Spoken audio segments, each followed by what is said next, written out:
wabarakatuh. Innal hamdalillah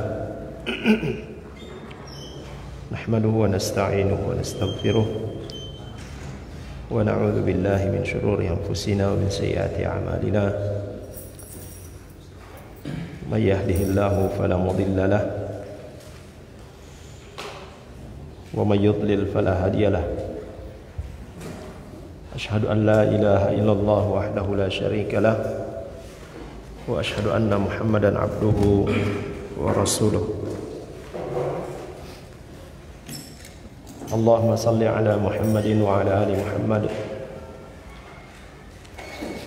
kama sallaita ala Ibrahim wa ala ali Ibrahim wa barik ala Muhammadin wa ala ali Muhammad kama barakta ala Ibrahim wa ala ali Ibrahim innaka Hamidum Majid. Ya ayyuhalladzina amanu taqullaha haqqa tuqatih wa la tamutunna illa wa antum muslimun. Ya ayyuhan nasu taqu rabbakumul ladzi khalaqakum min nafsin wahidah wa khalaqa minha zawjaha wa batha minhuma rijalan katsiran wa nisaa'a wattaqullaha alladzi tasaaluna bihi wal arham innallaha kana 'alaikum raqiba.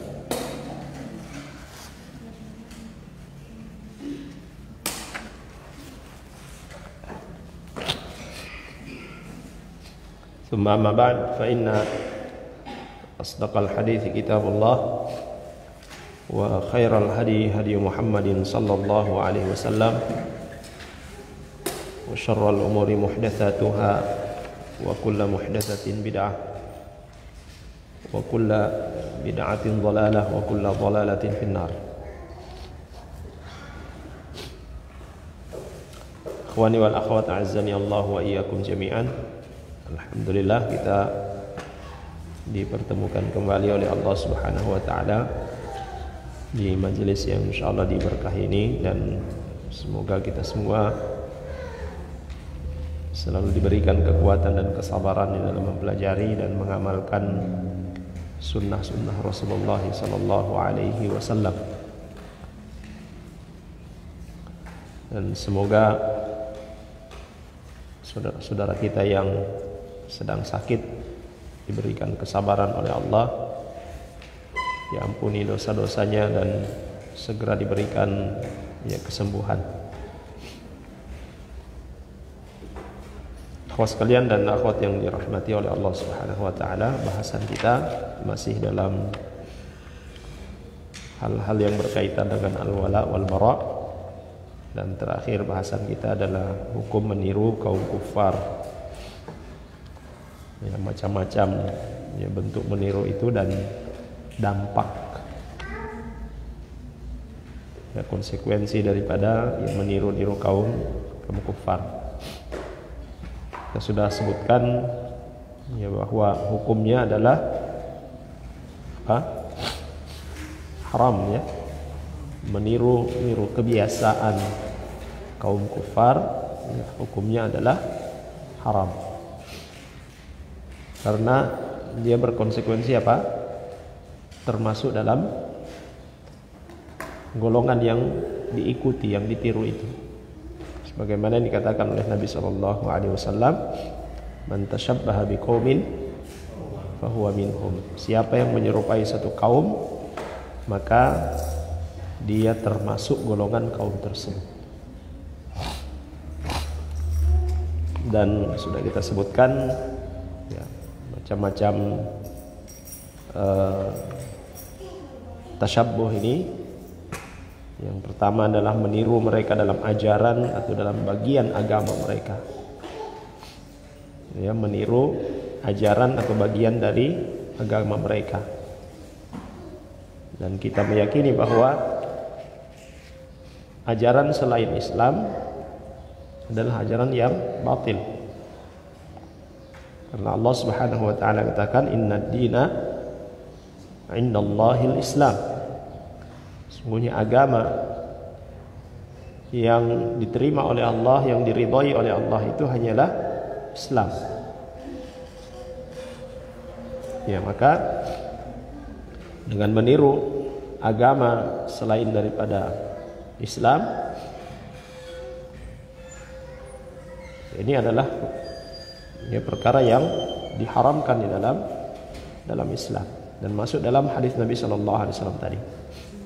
Nah, beberapa contoh yang disebutkan oleh beliau hafizahullah taala, seperti kebiasaan orang-orang di luar Islam dalam agama mereka, yaitu keliling di kuburan orang-orang soleh mereka,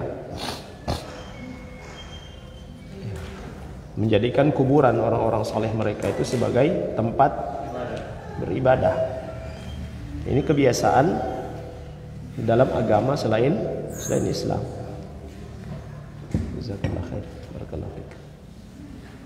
Siapa yang meniru mereka dalam hal ini,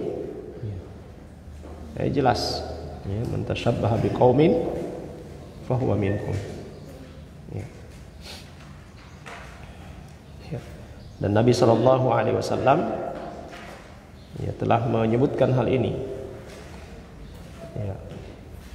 Nabi Sallallahu Alaihi Wasallam memperingatkan umatnya, bahkan sampai di akhir hayatnya, jangan kalian menjadikan kuburanku sebagai tempat beribadah, sebagaimana orang-orang Nasrani dan Yahudi menjadikan kuburan-kuburan orang-orang soleh mereka itu sebagai tempat beribadah. Dalam Al-Quran juga Allah Subhanahu wa Ta'ala sebutkan,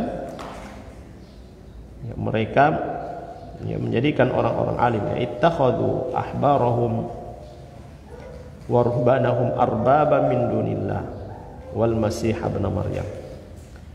Mereka orang-orang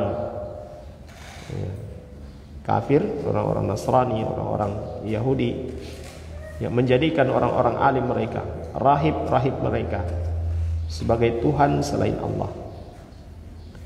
Dan juga mereka mempertuhankan Al-Masih ibn Maryam. Salah seorang sahabat yang dahulunya adalah Nasrani kemudian memeluk Islam, dia berkata, kami tidak menyembah, kami tidak menjadikan rahib-rahib orang alim di agama kami dahulu itu sebagai sembahan. Kemudian Nabi SAW katakan kepada beliau radhiyallahu anhu, bukankah ketika mereka menghalalkan sesuatu yang haram dan mengharamkan sesuatu yang halal, lalu kalian ikuti? Beliau katakan, na'am, iya. Fatilka ibadatuhum. Maka itulah bentuk peribadatan kepada mereka.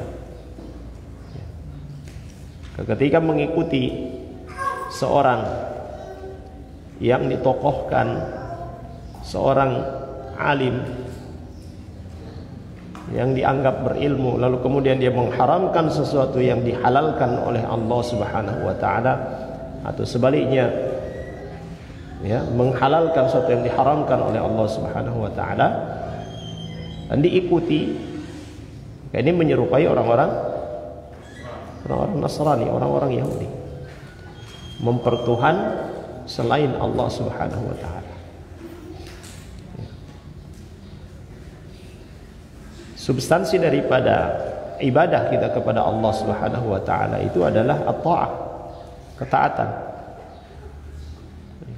Siapa yang menaati selain Allah dalam perkara-perkara yang itu khusus bagi Allah Subhanahu wa Ta'ala, dia telah mempertuhan selain Allah itu. Menetapkan ini boleh padahal Allah haramkan, lalu kemudian diikuti, dia mempertuhankannya. Ini ada pada kebiasaan orang-orang di luar Islam, dari kalangan Nasrani ataupun dari kalangan Yahudi. Yang kedua, meniru mereka dalam bid'ah-bid'ah yang mereka adakan dalam agama mereka. Hari-hari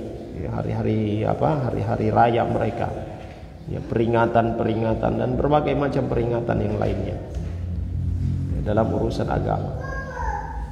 Mereka punya perayaan apa? Akhir tahun, awal tahun. Ya. Lalu kemudian dari kaum muslimin mau mengikutinya, ya.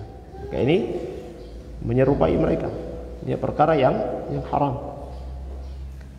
Ya. Atau momen-momen tertentu yang dirayakan, padahal Islam tidak memberikan petunjuk dalam hal itu. Ya, dikerjakan hanya karena apa? Masa mereka melakukannya daripada umat kita mengikuti mereka, ya kita buat saja versinya kita. Ya, Islam dalam beribadah, dalam menentukan satu amal, ya bukan melihat apa yang dilakukan oleh umat yang lain, tapi dalam melakukan satu ritual ibadah itu berdasarkan petunjuk dari Allah Subhanahu wa taala dan Rasulnya. Yang ketiga, yaitu meniru adat, kebiasaan, akhlak mereka. Ya. Ini juga adalah perkara yang haram. Masuk di dalam hadis Nabi sallallahu alaihi wasallam yang kita sebutkan tadi, man tasyabbaha biqaumin fahuwa minhum. Siapa yang menyerupai satu kaum maka dia termasuk dalam golongan kaum tersebut. Adat atau kebiasaan ini dalam bentuk pakaian, ya, itu menjadi ciri khas mereka. Dalam bentuk potongan rambut yang menjadi ciri khas mereka. Ya, bahkan di dalam kitab yang lain Syekh Al-Fauzan hafizahullah taala, kitab Al-Wala wal Bara, beliau memasukkan bahasa itu termasuk di dalamnya. Bahasa yang menjadi ciri khas orang kafir, yang mereka gunakan dalam sehari-harinya. Kalau kita menggunakannya maka itu termasuk tasyabbuh dengan mereka. Ini tegas sekali beliau menyebutkan hal itu. Ya, bahkan dalam masalah kebiasaan mengangkat telepon, misalkan mengangkat telepon, ya halo, halo bahasa apa itu? Ya, bahasa bukan dari bahasa kaum muslimin, gitu kan? Ya, di antara para ulama yang menyebutkan kita tidak menggunakan kata itu. Iya, na'am. Ya, atau dengan salam. Nah, kebiasaannya mereka halo. Sama dengan sabahul khair. Sabahul khair itu apa artinya? Selamat pagi. Ya. Ya, adapun dalam Islam ucapan-ucapan seperti itu dengan assalamualaikum. Ya, dengan doa. Kan sebagian ulama memasukkan hal ini dalam perkara tasyabbuh. Ya, saking hati-hatinya mereka karena melihat hal-hal itu menjadi kebiasaan daripada orang-orang di luar Islam. Ya. Maka apa yang menjadi kebiasaan orang-orang di luar Islam bagi kaum muslimin itu dihindari, tidak diikuti. Ya. Jemaah sekalian yang dirahmati oleh Allah Subhanahu wa taala. Nah, dampak daripada tasyabbuh ini, mengikuti kebiasaan orang-orang di luar Islam, ini beliau sebutkan,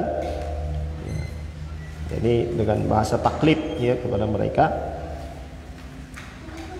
Seseorang dengan dia mengikuti kebiasaan orang-orang di luar Islam atau taklid kepada orang-orang di luar Islam, maka ini menunjukkan walaknya dia kepada mereka, keberpihakan dia kepada orang-orang di luar Islam ini. Sementara kita telah sebutkan bahwa awthaqa 'ural iman al-hubbu fillahi wal bughdu fillah. Ya, hadis ini berkaitan dengan masalah al-wala wal bara. Ya. Kalau kita membenci kekufuran, karena Allah Subhanahu wa taala, maka segala yang menjadi kebiasaan orang-orang di luar Islam itu, segala yang menjadi kebiasaan orang-orang kafir itu harus kita jauhi, tidak boleh kita ikuti. Karena mengikuti mereka itu adalah tanda kita memiliki wala, ya, keberpihakan kepada mereka. Yang kedua, kata beliau Allah Ta'ala, taklid kepada kufar menunjukkan kekagumannya kepada mereka, ya, dan apa yang ada pada mereka, ya. Bahkan itu juga berkonsekuensi apa? Ketidaksenangannya kepada ajaran Islam dan penghinaannya kepada orang-orang Islam. Ya. Saya khawatir jemaah sekalian ini dirahmati oleh Allah Subhanahu wa taala, sebahagian kaum muslimin yang begitu mencintai, menyukai bahasa Inggris, lalu kemudian mengabaikan bahasa Arab. Saya khawatir ini termasuk dalam perkara itu. Ya. Nah, bahasa Arab itu bukan hanya sekedar bahasanya bangsa Arab, tapi dia adalah bahasa agama kita, bahasa Al-Quran, bahasa hadis Nabi Shallallahu Alaihi Wasallam. Ya, bahasa yang kita gunakan di dalam salat kita.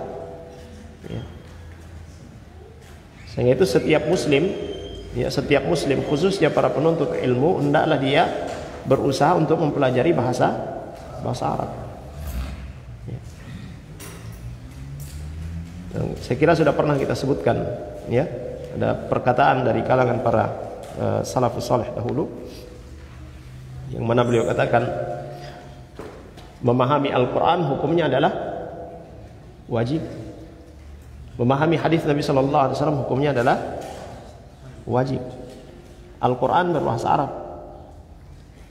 hadis-hadis Nabi Sallallahu Alaihi Wasallam berbahasa Arab. Kita tidak akan bisa memahami dengan benar Al-Quran, tidak bisa memahami dengan benar hadis-hadis Nabi Sallallahu Alaihi Wasallam kecuali dengan memahami bahasa Arab. Maka mempelajari bahasa Arab hukumnya adalah wajib. Karena dalam Islam, dalam kaidah menyebutkan ma la yatimul wajib illa bihi fahuwa wajib. Ya. Suatu kewajiban yang tidak akan sempurna, yang tidak bisa dikerjakan kecuali dengan melakukan perbuatan yang lain, maka perbuatan yang lain ini hukumnya juga adalah wajib. Nah. Ya, alhamdulillah di sini ada belajar bahasa Arab, ya. Ya, alhamdulillah. Ya. Terus pelajari itu, walaupun mungkin kita kesulitan mempelajarinya, ya, tapi jangan berhenti. Ya. Karena dengan kita mempelajarinya itu sudah bagian daripada kecintaan kita kepada agama ini. Ya. Bahkan ya, itu juga adalah bagian kecintaan kita kepada Rasul Sallallahu Alaihi Wasallam. Kenapa? Karena Rasul Sallallahu Alaihi Wasallam beliau berbicara dengan bahasa Arab. Ya, sebagaimana sudah menjadi hal yang ma'ruf ketika ada seorang dia mengagumi, ya, seseorang, dia mengagumi, ya, seorang tokoh misalnya, maka dia akan terus berusaha bagaimana supaya sama dengan tokoh tersebut. Dia akan terus berusaha mengikuti apa yang menjadi kebiasaan tokoh yang dia kagumi itu. Karena beliau katakan, ya, dengan mengikuti orang-orang kufar, menyerupai orang-orang kufar, ya, ini menunjukkan kekaguman terhadap orang-orang kufar. Itu sudah menjadi apa? Hukum yang difahami di dalam kehidupan kita. Seorang yang mengagumi pasti akan mengikuti siapa yang dia kagumi. Jemaah sekalian yang dirahmati oleh Allah Subhanahu wa taala. Kemudian yang ketiga kata beliau, taklid kepada kufar mengandung makna pengekoran kepada mereka dan peleburan kepribadian umat Islam serta penghancuran eksistensi mereka. Ya. Jadi ketika kaum muslimin mengikuti kebiasaan orang kufar, orang kafir, ya, menyerupai mereka, maka hilang identitas sebagai seorang muslim. Ya. Dan kita mendapati dalam kehidupan nyata kita yang paling nampak itu pada wanita. Ya, wanita-wanita yang mengikuti mode, ya, kebiasaan orang-orang kufar.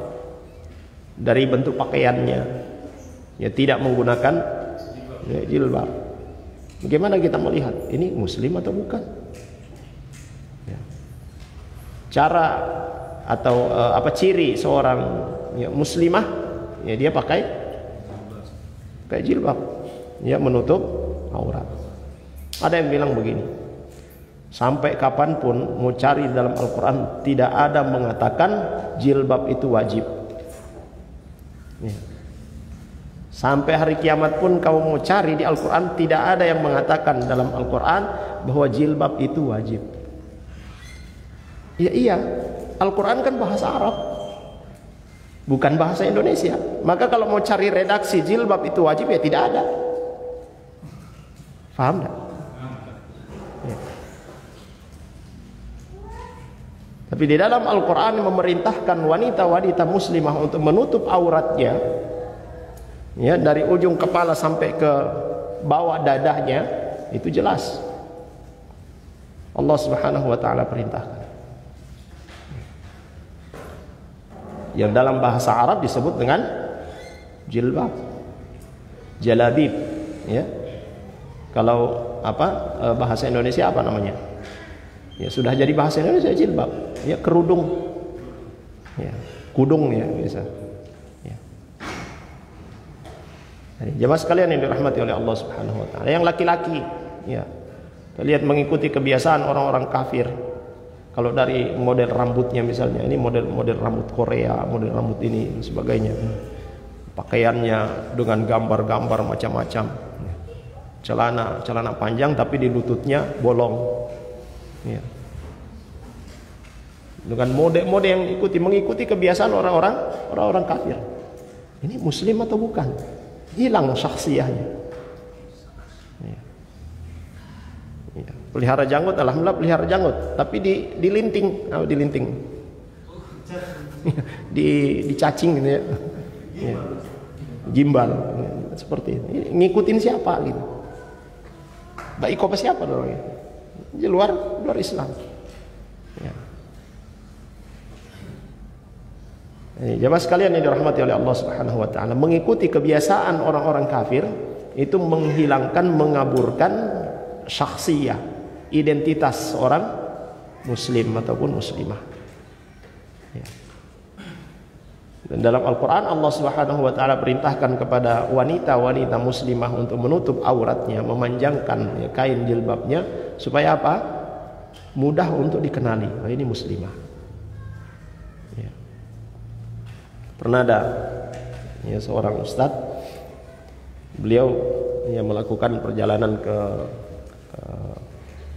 ke daerah, begitu pulang sudah sore, beliau melihat di jalan ini ada beberapa orang wanita, ini berjalan mereka, beliau dengan istrinya. Akhirnya beliau berhenti dan bertanya kepada mereka, mohon maaf ya, kelihatan sudah ibu-ibu, mau kemana gitu? Mau pulang, jauh kampungnya, ayo naik. Dibawa di mobilnya. Tanya, mohon maaf ya ibu-ibu, saya mau bertanya, ini muslim atau bukan? Tanya gitu. Oh, kita Islam. Oh, mohon maaf ya saya bertanya begini soalnya tidak nampak tanda-tanda keislamannya. Kalau Islam kan pakai jilbab.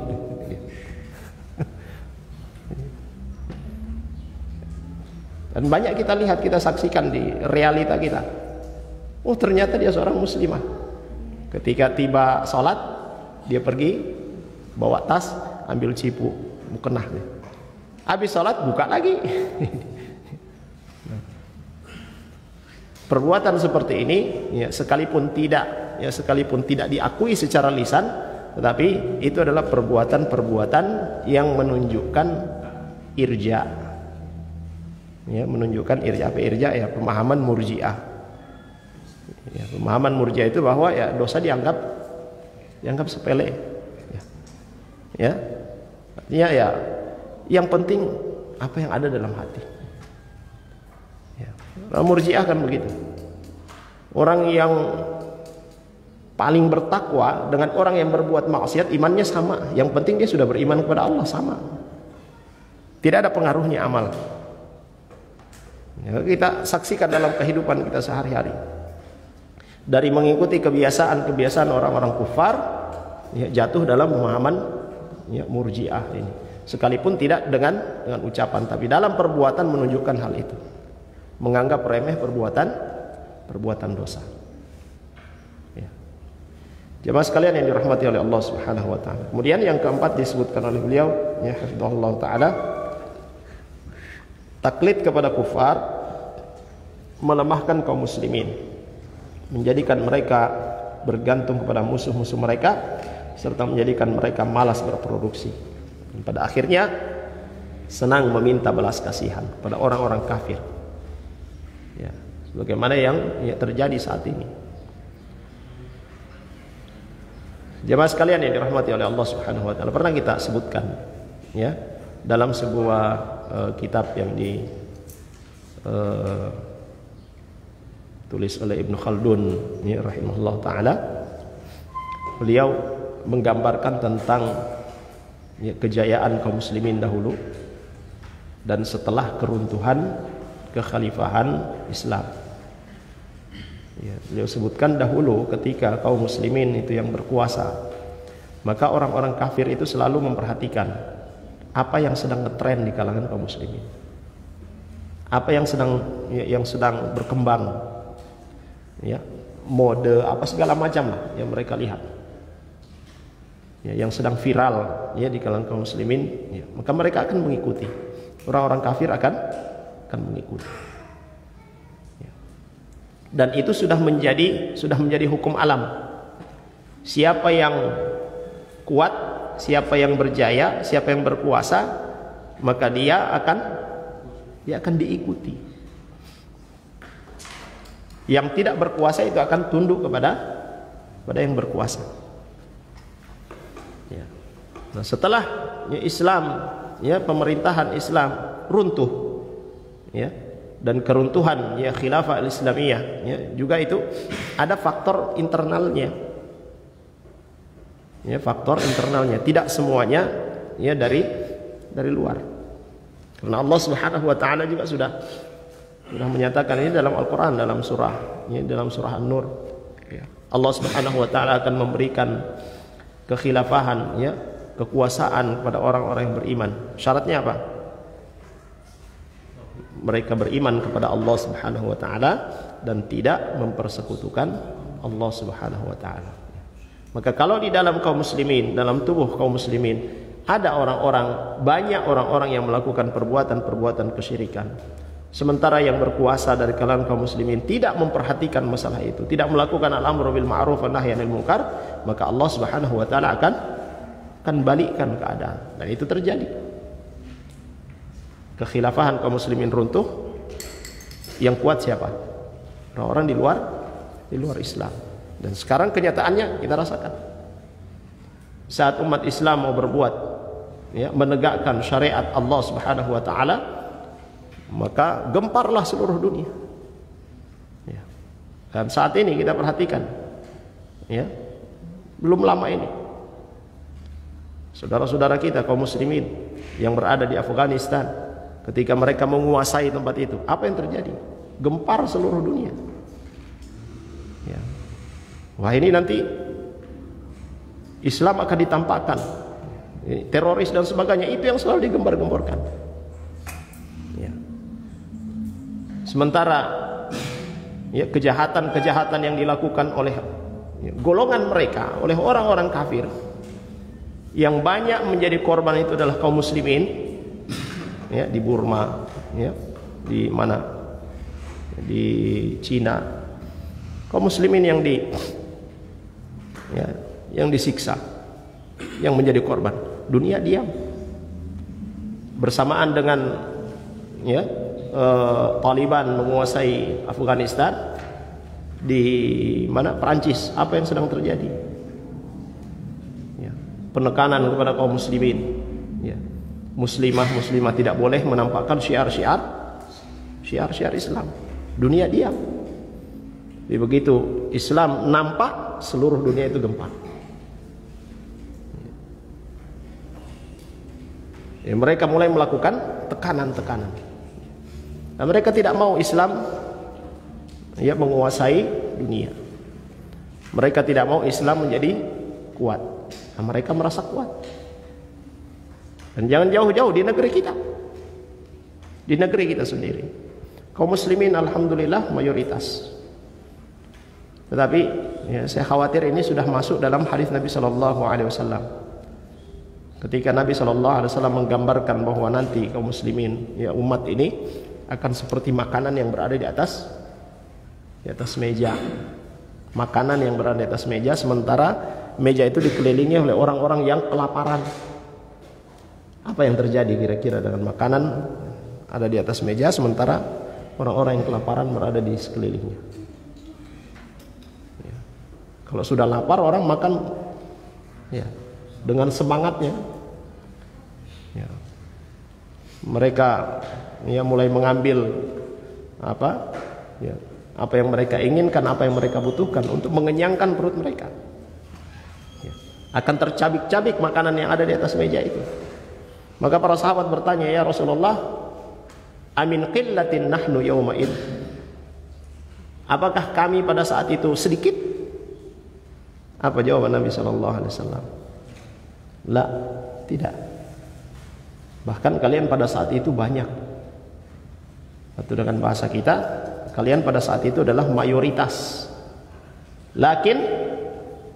Tetapi mayoritasnya kalian itu adalah gusa.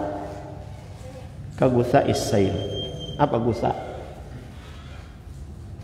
Gusa, antum kalau ke pantai lihat ada ombak besar, putih-putih di atas ombak itu buih. Ya. Itu digambarkan oleh Nabi sallallahu alaihi wasallam, banyak tetapi seperti buih. Tidak ada nilainya, tidak ada kualitasnya. Kemana ombak itu bergerak, maka di situ pula kalian. Ini yang terjadi saat ini. Di negeri kita, alhamdulillah mayoritas kaum muslimin. Tapi apa yang bisa dilakukan oleh kaum muslimin? Bagaimana penerapan syariat Islam oleh kaum muslimin? Ya, kita tidak meminta negara ini menerapkan syariat Islam.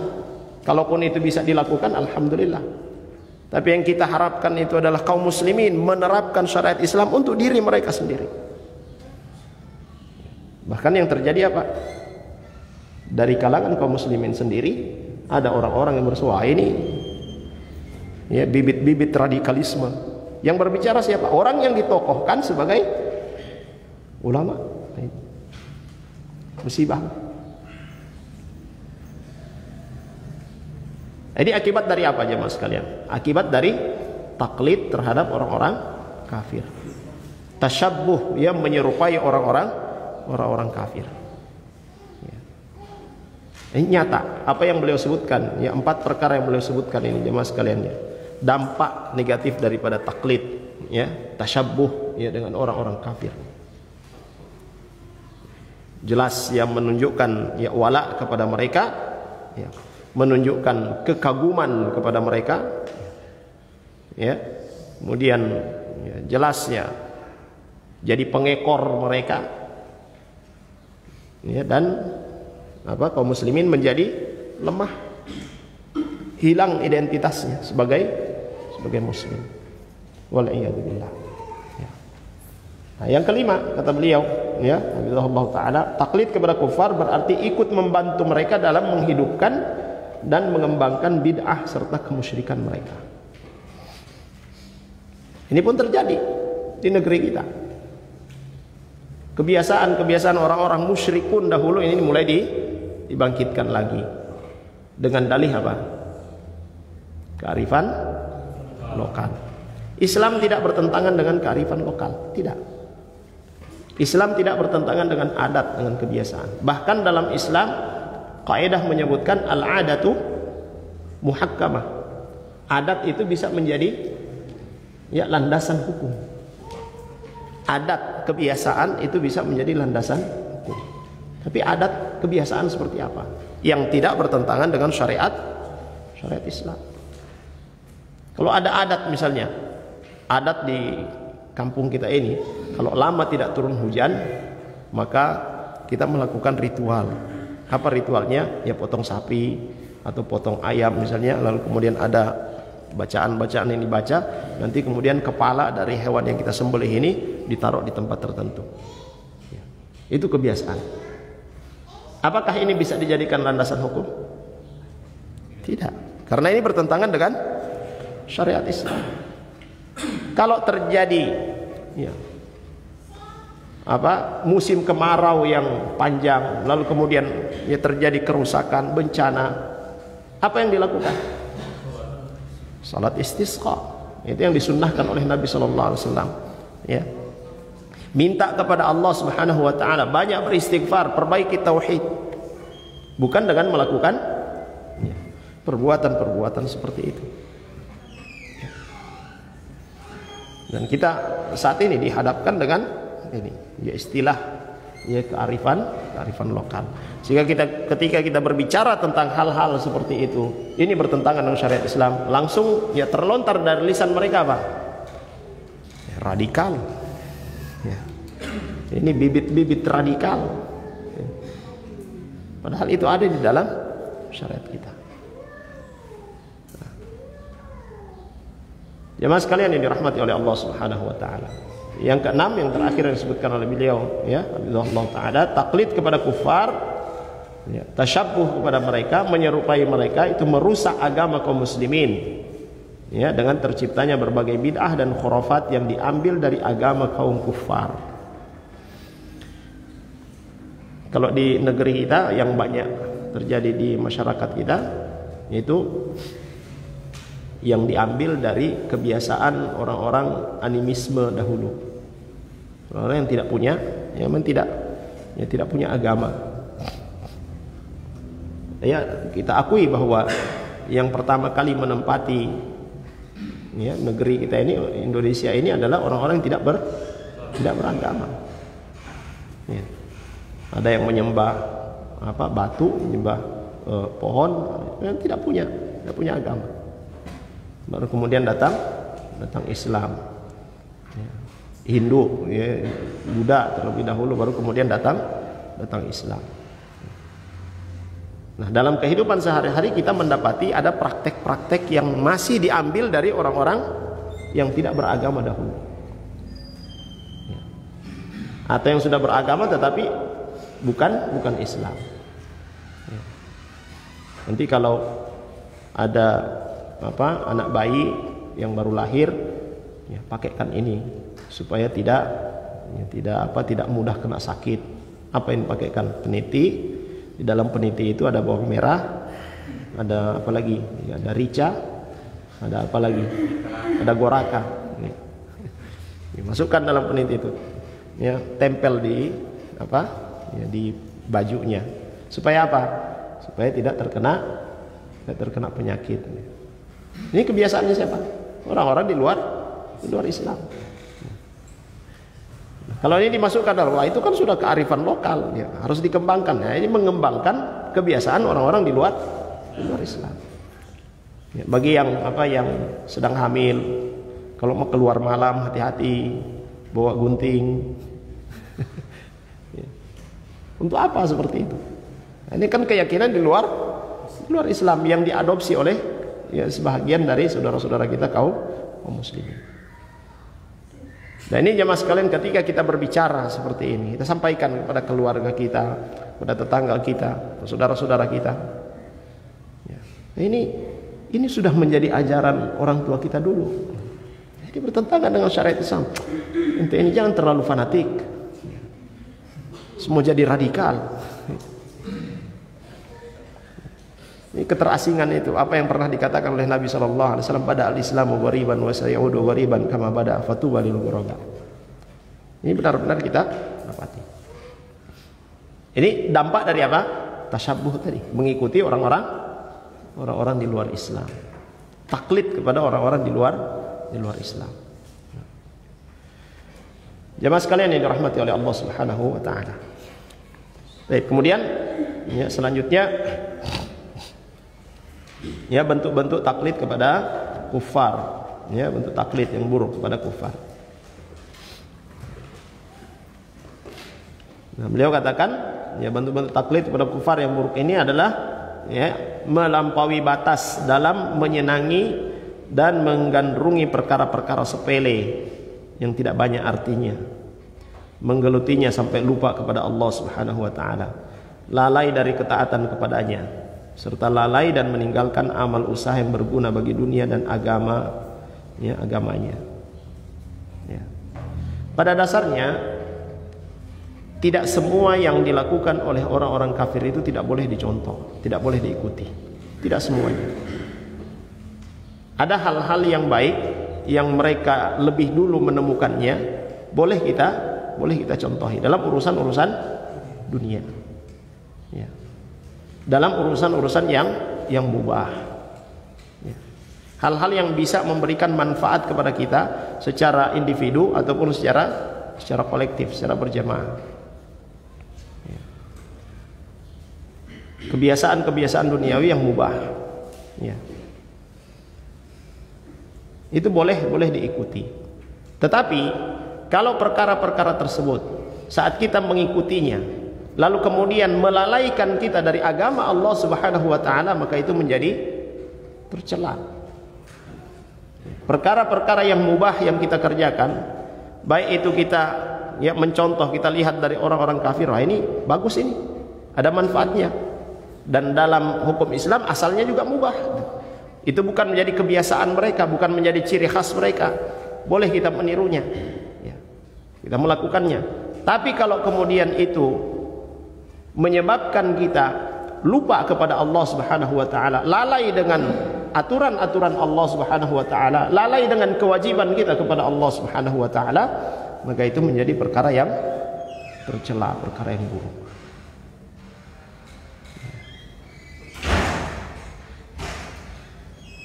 Seperti apa kita melihat ini orang-orang di luar Islam ini, mereka punya banyak harta. Ya. Dan dalam Islam tidak mengekang kita, tidak melarang kita untuk memiliki harta yang banyak. Ini jangan kita salah memahami ini, ikhwas sekalian, karena ada sebagian kelompok juga dalam Islam, ya, mereka memahami dunia itu hina. Betul. Ya, dalam dalil banyak menyebutkan tentang kehinaan dunia itu. Ya. Tapi disalahpahami dengan cara apa? Sudah, tinggalkan semua dunia, tidak ada urusan kita dengannya. Tinggalkan. Akhirnya apa? Jadi peminta-minta. Ya. Saat ada kebutuhan kaum muslimin, kemana? Masing-masing tidak punya apa-apa. Terus kemana memintanya? Dengan bermuka tebal, datanglah kepada orang kafir. Waliyadzubillah. Ya. Dunia disifat lebih buruk daripada bangkai kambing. Ya. Dalam perkataan Nabi SAW yang lain, dunia yang ada dalam genggaman seorang beriman itu lebih baik daripada yang ada pada cukup dalam genggaman kita. Kita melihat orang-orang kafir, Masya Allah, mereka punya banyak harta. Dan para ulama katakan, seandainya dunia itu berharga, harta itu berharga di hadapan Allah Subhanahu wa taala, tentu tidak akan diberikan kepada orang-orang kafir. Ya. Di sini jangan kita salah memahami, jemaah sekalian. Ya. Di dalam bahasan fikih ada zakat mal, ya, zakat harta. Bagaimana kita mau mengeluarkan zakat harta kalau tidak punya harta? Paham? Ya. Tentang sedekah, ya, hadis-hadis, dalil-dalil tentang keutamaan sedekah banyak sekali. Bagaimana kita mau bersedekah kalau kita tidak punya apa-apa? Apakah kita mau bersedekah dengan senyum terus? Jemaah sekalian, walaupun ya sedekah itu tidak dibatasi pada yang berkaitan dengan materi saja, ya. Perbuatan baik yang kita lakukan itu bernilai sedekah. Tapi kalau disebutkan secara mutlak as-sadaqah, maka itu berkaitan dengan harta.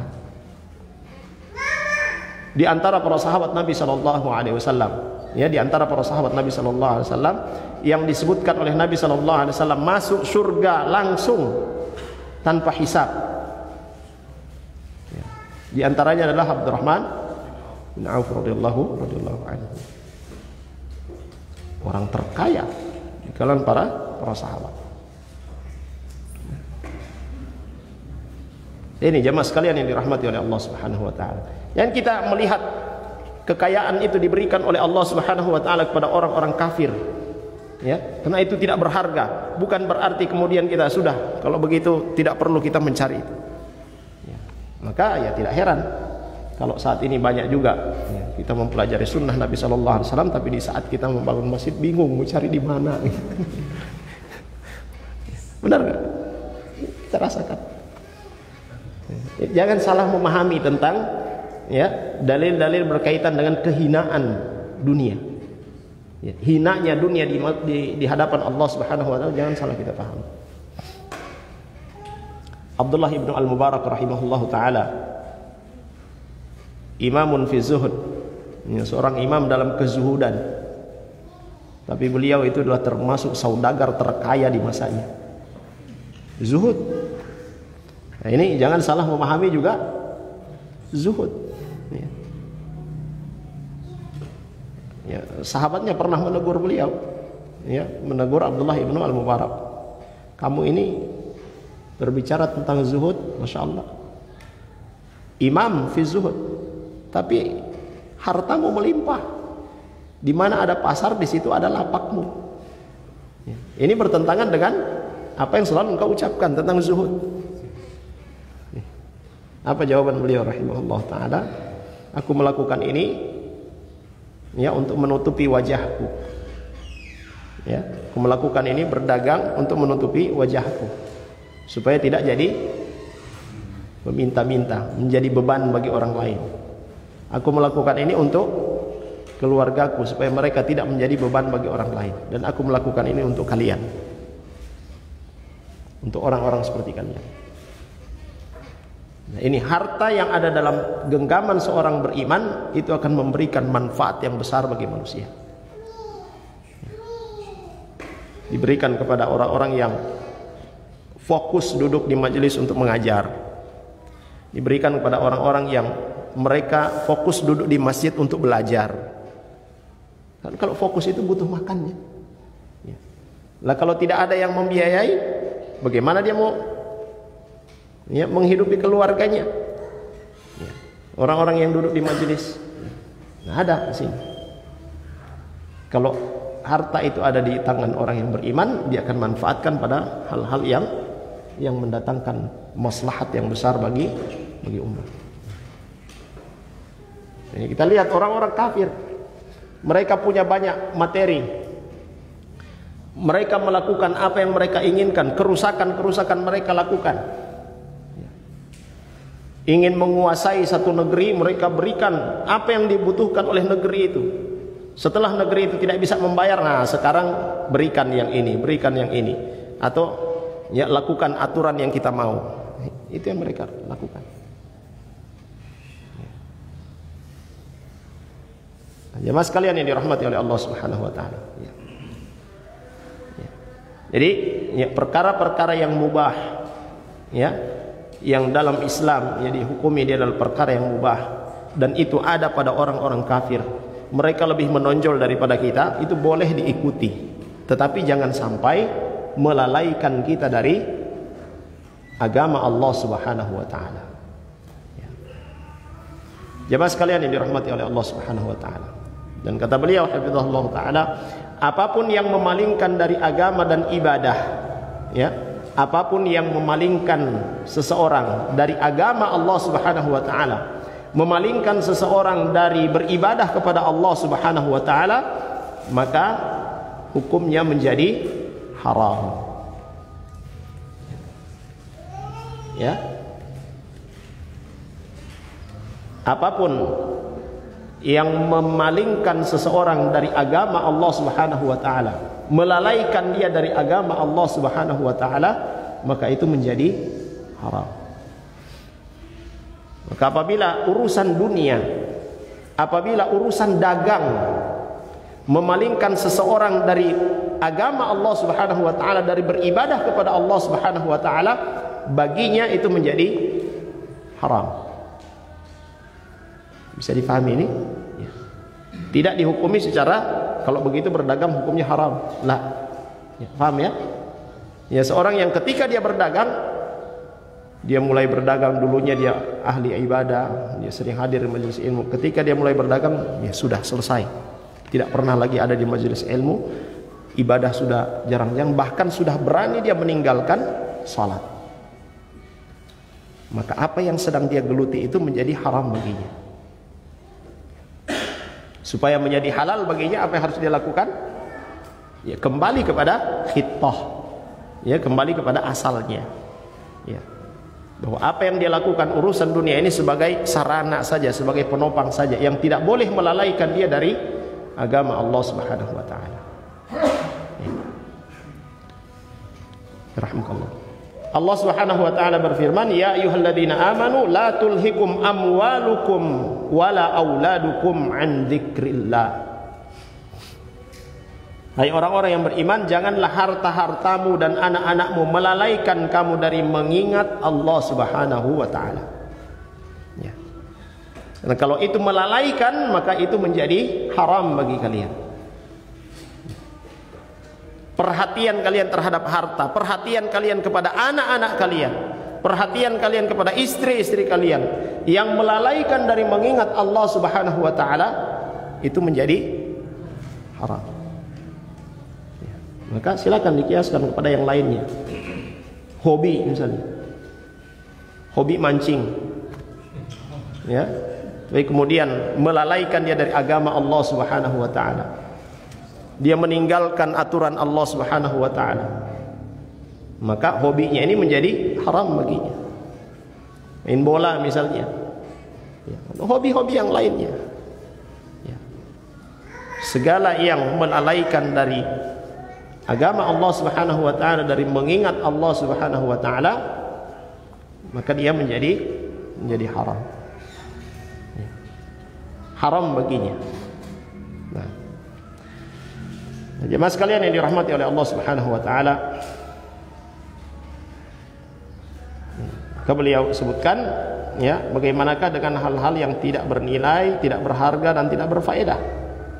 Ya, tentunya hal-hal yang tidak ada, ya, perkara-perkara yang tidak ada faidahnya, yang tidak ada nilainya, lalu kemudian digeluti oleh seorang muslim, itu menunjukkan buruknya agamanya. Nah, Nabi SAW mengatakan apa? Nah, dalam hadis Nabi SAW beliau katakan, min husni islamil mar'i tarkuhu ma la ya'ni. Di antara tanda baiknya keislaman seorang adalah dia meninggalkan perkara-perkara yang tidak membawa manfaat untuknya. Dia meninggalkan perkara-perkara yang bukan urusannya. Ya. Nah, kalau lebih banyak yang dia kerjakan adalah perkara yang tidak bermanfaat, ya, kerugian yang akan dia dapatkan. Nah, mengikuti, melihat apa yang ada pada orang-orang di luar Islam, sementara itu tidak bermanfaat baginya untuk agamanya, untuk dunianya, ya. Maka ini, ya, berkonsekuensi apa? Hadis Nabi SAW tadi, man tasyabbaha biqaumin fahuwa minhum. Nah, beliau menyebutkan beberapa contoh, ya, yang disebut dengan dunia seni. Ya, disebut dengan dunia seni. Seni suara, apa? Bernyanyi, ya. Ya. Seni musik, ya, seni gitu ya. Seni tari, seni drama, ya, dunia pentas dan panggung, serta, ya, gedung-gedung bioskop yang banyak datangi oleh orang-orang yang bingung, ya. Jauh dari jalan kebenaran, jalan serius dalam kehidupan ini.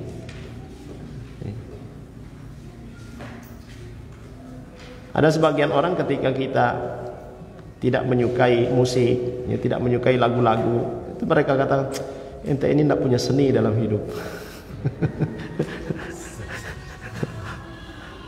Memang seni itu apa artinya seni? Ya, seni sesuatu yang menyenangkan, ya. Ya, sesuatu yang menyenangkan. Ya. Seorang ketika dia menyenangi hal-hal yang bermanfaat, ya itulah seninya dia. Cuma emang ya di bahasa kita, kalau sudah disebut seni, ya berarti ada menyanyi, ada musik, ya ada drama, ya. Ada apa? Seni apa lagi? Seni tari, ada seni rupa, seni ya. Sesuatu yang disenangi oleh seorang, ya, sesuatu yang disenangi oleh seorang, dan itu mendatangkan kebahagiaan buatnya, ya, kesenangan buatnya, itu adalah seninya dia.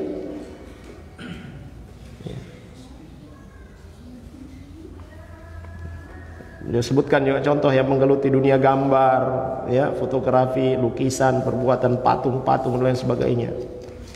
Yang disebut juga dengan ya, seni, ya, seni rupa tadi ya. Jadi kita mengambil gambar, mengambil foto dari alam, ya, bukan dari makhluk, ya. Bukan dari makhluk yang bernyawa, menggambar bukan dari makhluk yang bernyawa, itu dibolehkan. Sebagaimana yang disebutkan oleh Nabi SAW ketika ada seorang sahabat yang datang bertanya, "Ya Rasulullah, ya pekerjaan saya ini taswir, ya, menggambar." Ya, maka Nabi SAW arahkan kepada beliau radhiyallahu anhu, ya, gambar yang tidak bernyawa. Karena nanti tukang-tukang gambar ini, tukang-tukang patung ini, yang tukang menggambar yang bernyawa, di yaumil qiyamah mereka akan disuruh untuk meniupkan ruh pada makhluk-makhluk bernyawa yang mereka gambar. Nah, dalam Islam, ya, dalam bahasan fikih menggambar hukumnya apa? Ya, menggambar selain daripada makhluk hidup mubah. Ya. Taswir, mengambil foto, ya, pemandangan sebagainya, hukumnya apa? Mubah. Tapi kalau itu sudah melalaikan dari agama Allah Subhanahu wa taala, melalaikan dari mengingat Allah Subhanahu wa taala, beribadah kepada Allah Subhanahu wa taala, itu menjadi haram. Ya. Kita fokus di situ, ya, manfaatnya apa? Ya. Kalau sesekali ya kita ambil, ya, ini bagus, jepret, posting, subhanallah. Boleh enggak? Boleh. Tapi kalau setiap pokoknya di mana dicari, sudah waktu sholat, sudah gampang, ada mau dusu DP DP view yang bagus sekali ini. Apa manfaatnya? Oh, ini kalau dijual nilainya jutaan, dapat manfaat duniawi, tapi akhiratnya rusak. Ya, maka dia menjadi perkara yang tercela. Dan perkara seperti ini jemaah sekalian yang dirahmati oleh Allah Subhanahu wa taala banyak terjadi di masyarakat kita dan dianggap suatu hal yang itu kan biasa. Saat kita berbicara seperti ini, kita sampaikan hukumnya seperti ini, ente ini sudah terlalu fanatik pol. Terlalu fanatik, semua jadi radikal dan sebagainya. Islam garis keras ini. Semua jadi Taliban ente ini. Istilah-istilah yang disematkan, ya, yang dilontarkan kepada orang-orang yang berusaha untuk berjalan di atas rel, ya, yang dibawa oleh Nabi Shallallahu Alaihi Wasallam. Ya. Nah, ini beliau sebutkan juga banyak di antara pemuda yang hidupnya mati-matian menggeluti olahraga, ya, bola, bulu tangkis, renang dan sebagainya, sampai kemudian mengabaikan aturan Allah Subhanahu wa taala dalam hal seperti ini, maka itu menjadi perkara yang tercela. Main bola tidak apa-apa, ya, tapi jangan melalaikan. Ya. Dan saya ingatkan juga kepada ikhwah dalam hal, ya, perkara-perkara yang mubah, ya, jangan lalai dari niat. Jangan lalai dari niat. Antum misalnya main bola, tidak hanya sekedar hobi, tidak hanya sekedar bermain, tapi bagaimana caranya supaya bisa mendapatkan manfaat darinya. Manfaat pahala maksudnya. Perbaiki niat. Apa niatnya? Sehat, kuat, beribadah kepada Allah, ya, sehat, kekar, ya, misalnya, ya. Ada ketika dibutuhkan tenaga kita untuk membela Islam, kita sudah siap. Ya. Karena dalam Al-Quran Allah Subhanahu wa taala menyebutkan apa? Wa a'iddu mastata'tum min quwwah. Ya, persiapkanlah oleh kalian ya apa yang bisa kalian persiapkan dari kekuatan. Ya, kekuatan fisik. Dan para ulama tafsir mengatakan kuwah di sini berenang, berkuda, memanah. Ya. Nah, kalau kita belum tahu berenang, belajar berenang. Ya. Nah, itu berpahala. Dan olahraga renang besar sekali faedahnya. Ya. Seluruh anggota badan kita itu bergerak. Ya. Berkuda, belum tahu naik motor, belajar naik motor. Ya. Tapi motor ketika dalam kondisi tertentu terjadi jihad misalnya, tidak bisa dia naik gunung melewati batu-batu. Maka harus kembali kepada kuda. Ya, harus belajar naik kuda. Dan ternyata tidak mudah naik kuda itu. Yang dipikir cuma mau naik ke sana, begitu naik dia berjalan mulai bengkok badan kita. Itu ada keseimbangan, memanah, ya, menembak dan sebagainya. Bagian dari kuwah. Dan semuanya itu harus disiapkan dari fisik. Ada olahraga yang kita geluti, yang kita senangi. Ya, jangan hanya sia-sia lewat begitu saja, tapi perbaiki niat kita. Untuk apa kita berolahraga ya? Al-mu'minul qawi, seorang mukmin yang kuat ya fisiknya, ya kuat jiwanya, itu lebih dicintai oleh Allah Subhanahu wa taala daripada al-mu'min dhaif, seorang mukmin yang lemah. Jemaah sekalian yang dirahmati oleh Allah Subhanahu wa taala. Kemudian ya kata beliau hafizahullah taala, dan di antara hal-hal tersebut di atas ada yang diharamkan dalam agama, ada pula yang dibolehkan. Ya, sebatas tidak mengalahkan apa yang lebih bermanfaat daripadanya. Ya, yang seni tadi ya, seni bernyanyi apa segala macam itu sudah jelas ya hukumnya. Ya, nyanyian yang mengandung maksiat haram, musik haram. Ya, itu tidak ada apa namanya? Ya, tidak ada dispensasi dalam hal seperti itu. Perkara-perkara yang mubah itu kita lakukan. Jangan melalaikan kita dari agama Allah Subhanahu wa taala dan mengingat Allah Subhanahu wa taala. Baik, jemaah sekalian yang dirahmati oleh Allah Subhanahu wa taala, saya kira atau kita selesaikan tinggal satu ini. Ya. Kita cukupkan sini, adzan dulu kemudian kita lanjutkan bahasan yang terakhir. Baik. Adzan, fadhal sallallahu alaihi wasallam.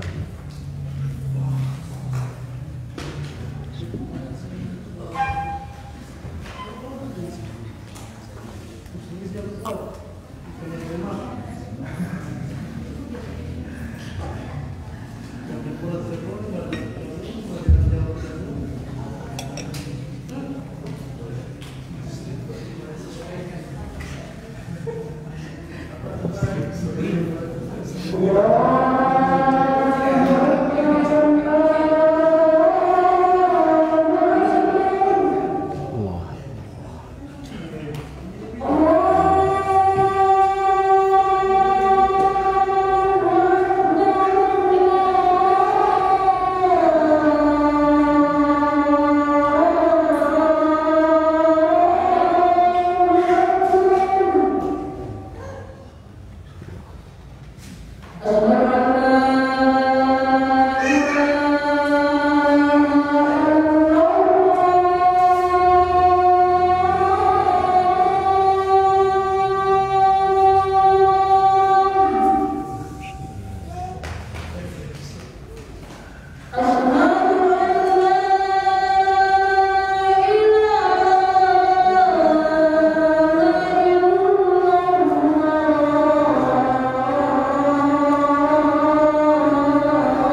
Baik. Bismillah, alhamdulillah, wassalatu wassalamu ala rasulillah wa ala alihi wa sahbihi wa mawala.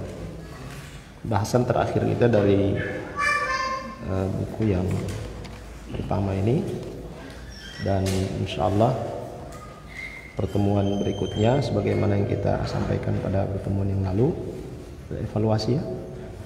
Dari setiap bab itu mungkin ada 1 atau 2 nomor ya, dari setiap bahasan itu nanti akan kita ambil 2 pertanyaan ya, kemudian dikerjakan pertemuan berikutnya insyaallah.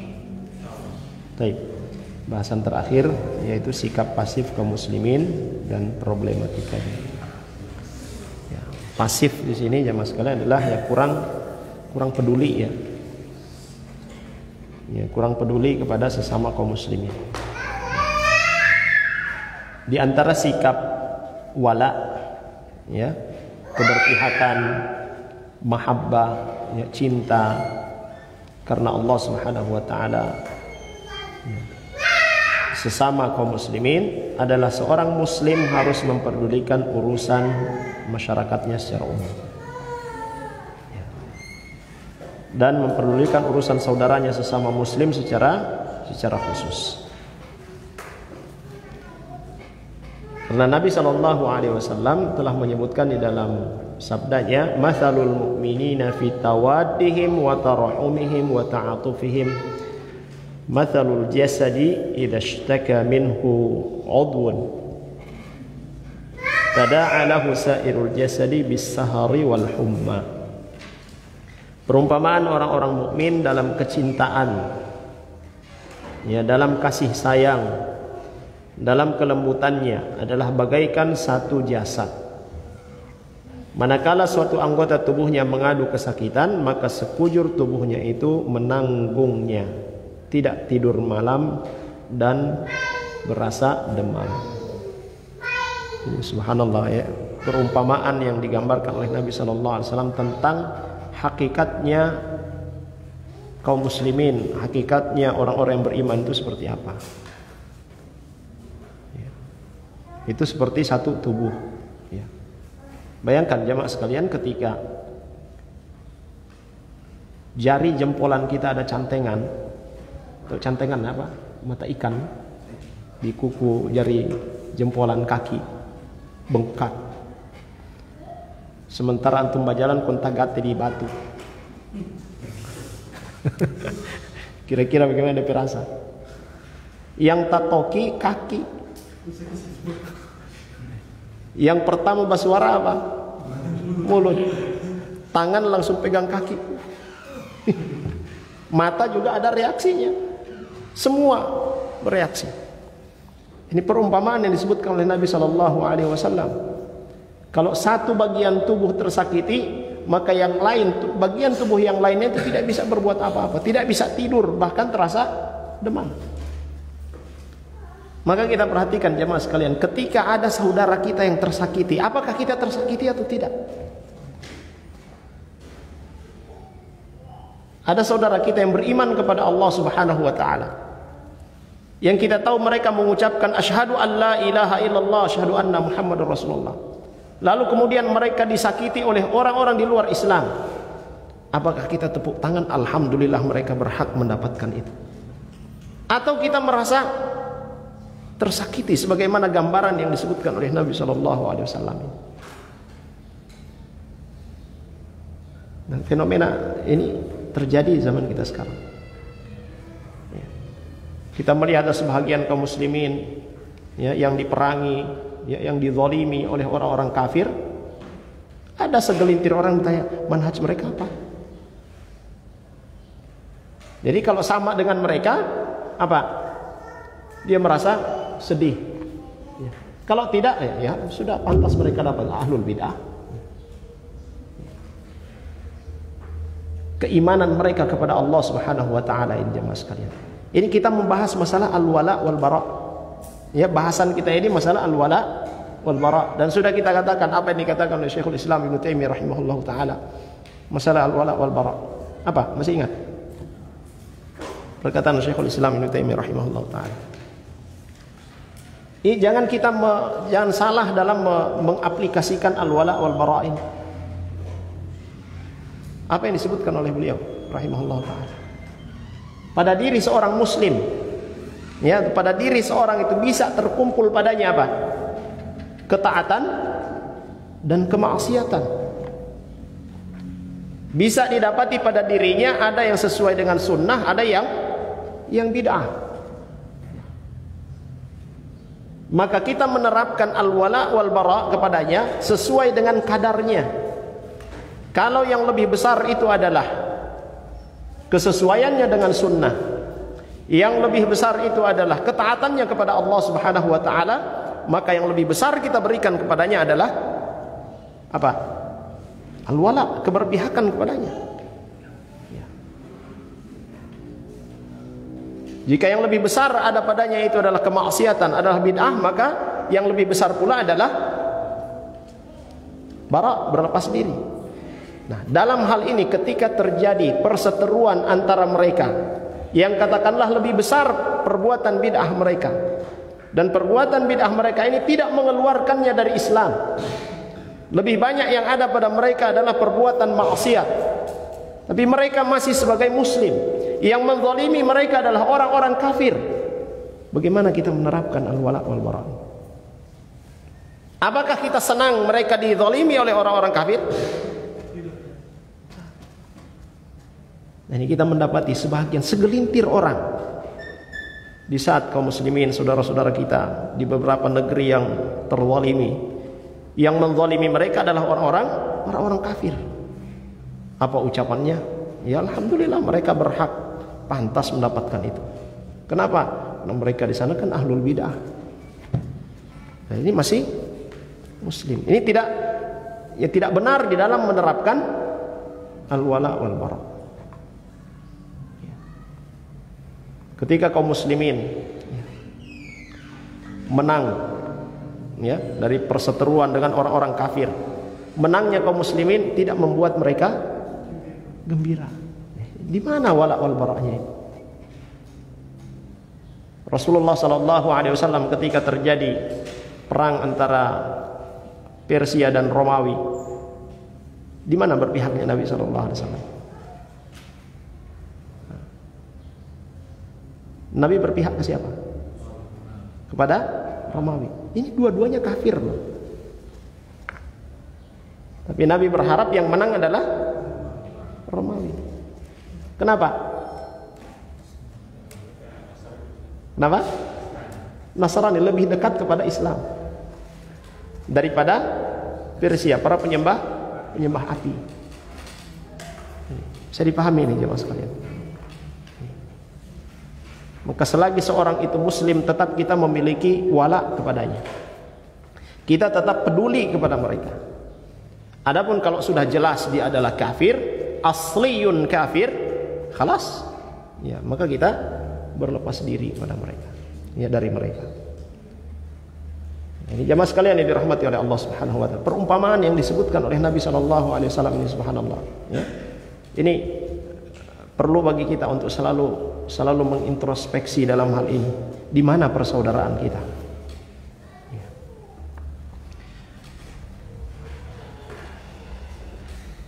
Ya, ini gambaran, ya, beliau sebutkan di gambaran secara umum. Ya, gambaran secara umum. Adapun gambaran antar pribadi muslim adalah seperti yang disabdakan oleh Rasulullah sallallahu alaihi wasallam, al-mu'minu lil mu'mini kal bunyan yashuddu ba'duhu ba'dha wa syabbaka baina asabi'ihi. Ini tadi secara global. Nah, sekarang ini secara khusus. Ya. Hubungan antara seorang muslim dengan muslim yang lainnya, mukmin dengan mukmin yang lainnya itu seperti ini. Ya, Nabi sallallahu alaihi wasallam mengumpamakan. Artinya saling menopang, saling mengisi, saling menguatkan. Ya. Bukan saling menjatuhkan. Ya. Bukan saling menghinakan, ya. Tapi saling menguatkan, saling membantu. Dan Allah Subhanahu wa taala juga sudah katakan di dalam Al-Qur'an, wa ta'awanu 'alal birri wat taqwa wa la ta'awanu 'alal itsmi wal 'udwan. Tolong menolong dalam kebaikan dan ketakwaan, dan jangan tolong menolong dalam al-itsm, dalam dosa dan permusuhan. Maka kata beliau hafizahullah taala, kewajiban kaum muslimin baik secara individu maupun kelompok adalah memperhatikan berbagai problema yang ada di antara mereka, dan problema yang ada antara mereka dengan musuh-musuh mereka, sehingga mereka mau menjalin ukhuwah Islamiyah. Fattaqullaha wa aslihu dzata bainikum. Ini perintah Allah Subhanahu wa taala. Bertakwalah kepada Allah dan perbaikilah hubungan di antara sesamamu. Termasuk perkara yang mulia, jemaah sekalian. Termasuk perkara yang mulia ketika kita mengetahui ada dua orang muslim yang berseteru, yang baku mara. Kita tahu mereka baku mara, termasuk perkara yang mulia kita menyatukan mereka. Kita mengislah, memperbaiki hubungan mereka.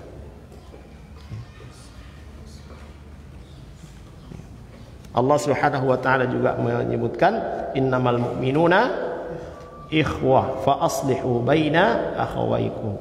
Sungguhnya orang-orang mukmin adalah bersaudara, karena itu damaikanlah antara kedua saudaramu. Dan hendaknya mereka memperhatikan jihad melawan musuh-musuh mereka. Ini di antara saudara-saudara kita kaum muslimin yang berperang melawan orang-orang kafir, kita doakan supaya mereka menang. Apa yang mereka butuhkan, kita mampu untuk berikan. Kalau sekedar doa saja kita tidak bisa memberikan, berarti memang benar-benar kita tidak punya perhatian terhadap saudara kita sama kaum muslimin. Ada disebutkan dalam sebuah hadis, dalam sebuah riwayat, tetapi oleh para ulama dikatakan hadisnya dhaif, hadisnya lemah. Man lam yahtam bi umuril mu'min laisa minna man lam yahtam bi umuri al-mu'minin. Bukan bagian dari golongan kami, bukan umat Muhammad sallallahu alaihi wasallam yang tidak perhatian dengan urusan orang-orang yang beriman. Ya ayyuhalladzina amanu qatilul ladzina yalunakum minal kuffar wal yajidu fikum ghilzah wa'lamu annallaha ma'al muttaqin. Hai orang-orang yang beriman, perangilah orang-orang kafir yang di sekitar kamu itu, dan hendaklah mereka menemui kekerasan daripadamu, dan ketahuilah bahwasanya Allah beserta orang-orang yang bertakwa. Jadi di sini ketika terjadi perseteruan antara orang-orang yang beriman kepada Allah Subhanahu wa taala dengan orang-orang kafir, maka kewajiban bagi setiap muslim untuk membantu saudara-saudara seimannya, mempersiapkan diri sebelum berjihad dengan menyelesaikan berbagai problematika yang mengganjal, menyatukan barisan, memperbaiki kondisi dan mempersiapkan segala peralatan. Kebarang siapa yang tidak memperdulikan problematika kaum muslimin, bahkan bersikap pasif, cuek, acuh tak acuh, tidak peduli, maka hal itu menunjukkan lemahnya iman. Atau juga berarti bahwa dia itu adalah munafik yang memberikan walaknya, memberikan keberpihakannya kepada orang-orang kafir. Dan Allah katakan alladzina yatarabbasuna bikum fa in kana lakum fath minallah qalu alam nakum ma'akum wa in kana lil kafirina nasibun qalu alam nastahwidh alaikum wa namna'kum minal mu'minin. Itu orang-orang yang menunggu-nunggu peristiwa yang akan terjadi. Orang-orang yang cuek, dia hanya melihat kita tunggu saja apa yang terjadi. Kita lihat aja, kita perhatikan apa yang mau terjadi. Ketika terjadi perseteruan antara orang yang beriman dengan orang-orang kafir, mereka cuek saja, tidak ada perhatiannya, pembelaannya kepada orang-orang yang beriman. Maka jika terjadi bagimu kemenangan dari Allah, mereka berkata, bukankah kami turut berperang beserta kamu? Ketika kaum muslimin yang menang, dulu orang juga ada berdoa, ikut juga berperang dengan kalian. Ada juga harta yang kita kirimkan buat kalian. Dan jika orang-orang kafir mendapat keberuntungan, kemenangan, mereka berkata, bukankah kami turut memenangkanmu dan membela kamu dari orang-orang mukmin? Ini orang-orang munafikun. Orang-orang munafik, orang-orang yang bermuka dua. Dan orang-orang munafik seperti ini disebutkan oleh Allah Subhanahu wa taala fi darkil asfali minan nar. Mereka itu adalah orang-orang yang menjadi bahan bakar neraka, di kerak neraka. Ya, munafikun. Ya. Allah Subhanahu wa taala menjelaskan bahwa sikap kaum munafik terhadap permasalahan umat Islam adalah pasif. Ini hati-hati jemaah sekalian. Ketika kita sudah tidak memiliki lagi kepedulian terhadap sesama kaum muslimin, sama orang-orang yang beriman, jangan-jangan di dalam hati kita itu sudah tumbuh apa? Bibit-bibit kemunafikan. Ya. Menunggu dan menonton siapa yang akan menang dan akan menjadi kawan. Ya. Hati-hati. Baik. Adapun mukmin yang benar maka selalu memiliki karakter, ya, apa?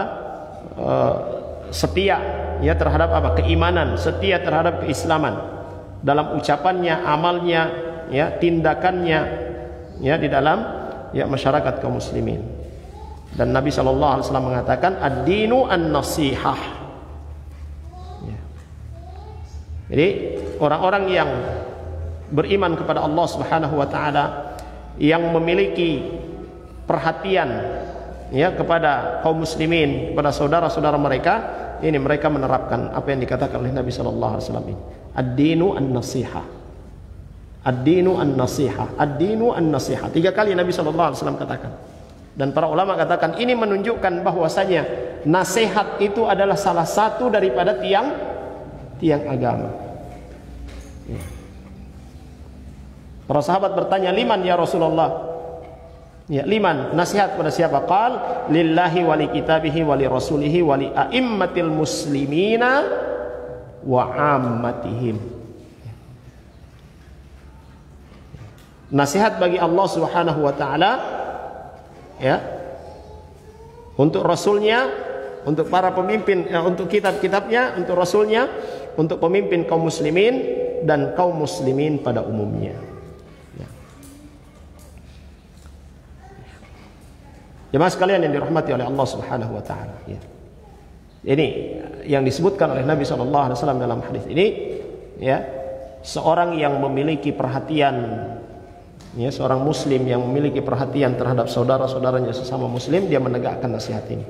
Nasihat kepada Allah maksudnya apa? Ya, dia beriman kepada Allah Subhanahu wa taala dengan iman yang benar, dia menerapkan, ya, menegakkan hak-hak Allah Subhanahu wa taala kepadanya. Nasihat kepada kitab, dia mempelajarinya, ya, dia mengamalkannya, dia mengajarkannya. Nasihat kepada Rasul, mengikuti ajaran Rasul sallallahu alaihi wasallam, membela kehormatan Rasul sallallahu alaihi wasallam, mencintai Rasul sallallahu alaihi wasallam dan ahli baitnya. Nasihat kepada pemimpin, ya, kalau pemimpin keliru maka diingatkan. Dan cara menasihati pemimpin dengan apa? Ya, tidak dengan mengumbar aib mereka di hadapan orang banyak. Ya. Kalau kita punya kemampuan untuk mendatanginya, datangi dan ingatkan. Ya, setelah diingatkan, dia dengarkan, alhamdulillah. Tidak dia dengarkan, ya sudah, kita sudah tunaikan amanah kita. Ya, tidak dengan mengumbar, ya, aib, ya, atau apa, kesalahan-kesalahan yang mereka lakukan di hadapan orang banyak, apalagi dengan tujuan supaya orang berkumpul dan melakukan makar kepadanya. Lah, bukan seperti itu cara Ahlus Sunnah di dalam mengingatkan pemimpin. Dan nasihat kepada kaum muslimin, nasihat kepada awam, kepada masyarakat secara umum. Ya, menasihati yang dikatakan oleh Imam Asy-Syafi'i rahimahullah taala, ketika ia mendapati seorang melakukan kesalahan, maka cara menasihatinya, pegang tangannya, ya, ajak dia mojok, ya, tidak ada orang yang dengar, nasihati dia. Tapi kalau menasihati seorang di hadapan orang banyak, kamu ini sudah main tunjuk hidung, ini begini dan sebagainya, itu bukan nasihat namanya. Tetapi itu adalah menjatuhkan kehormatan. Nah, itu ketika Imam Syafi'i rahimahullah taala menjelaskan berkaitan dengan nasihat ini, ya, beliau katakan dalam syairnya, jangan salahkan ketika Anda menasihatiku di hadapan umum dan saya tidak menerima nasihat itu. Ya, jangan salahkan aku. Karena itu bukan nasihat, tetapi itu menjatuhkan harga diri. Ya. Kalaulah kita memberikan nasihat secara umum, perbuatan yang disebutkan oleh seorang dan orangnya itu ada di depannya, tidak disebutkan namanya siapa yang melakukannya, itu dibolehkan. Misalnya kita pernah mendapati, ya, saya misalnya pernah melihat ada seorang, dia ini sudah alhamdulillah sudah ikut kajian sunnah, ya, tapi masih berboncengan dengan perempuan yang bukan mahram, misalnya. Ya, saya tahu misalnya ada di sini misalnya. Ya, saya hanya menjelaskan tentang hukum bagaimana interaksi dengan yang bukan mahram. Ya, yang merasa alhamdulillah, pasti dia akan merubahnya. Dan Nabi SAW dalam hal seperti ini mencontohkan kepada kita. Ya. Kecelakaan bagi orang-orang yang melakukan perbuatan-perbuatan seperti ini tanpa menunjuk siapa pelakunya. Itu sebagai peringatan bagi orang lain. Tapi kalau sudah nunjuk hidung, itu bukan nasihat.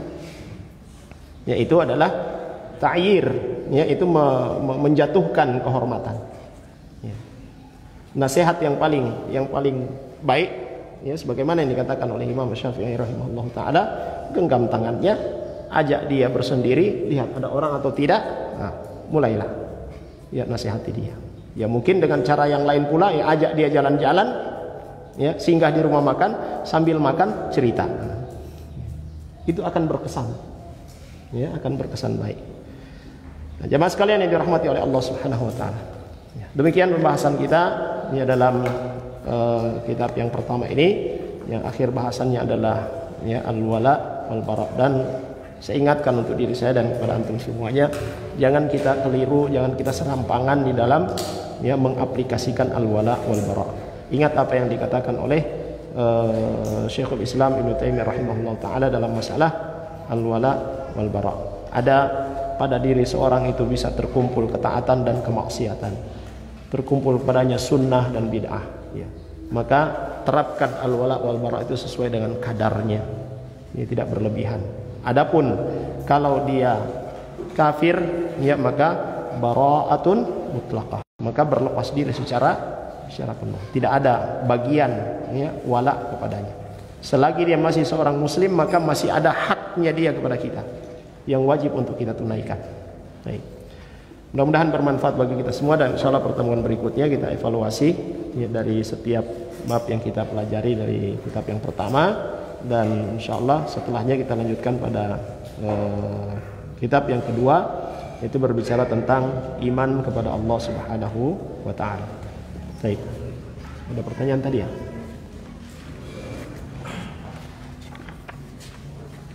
Mana kertasnya tadi? Baik, pertanyaannya tadi, apa hukumnya istri yang menari-nari di hadapan suami? Apa hukumnya istri menari-nari di hadapan suami?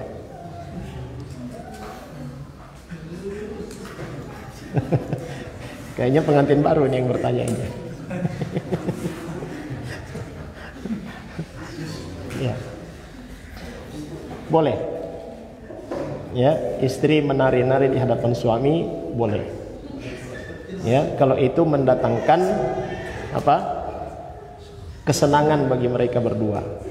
Dengan catatan tidak menggunakan musik. Ya, menari. Menari dengan, ya, ala minim dan sebagainya tidak apa-apa di hadapan suami. Ya, tentu setelah itu, ya, apa yang terjadi tidak tahu. Kalau itu mendatangkan, ya, keeratan dalam hubungan suami istri, itu boleh dilakukan. Ya. Segala sesuatu yang menyenangkan, ya, pasangan suami istri selagi dalam batasan yang syar'i, ya, yang mubah, ya, maka itu dilakukan. Kalau dalam Al-Quran Allah Subhanahu wa taala katakan, ya, datangi istrimu dari mana saja yang kamu sukai.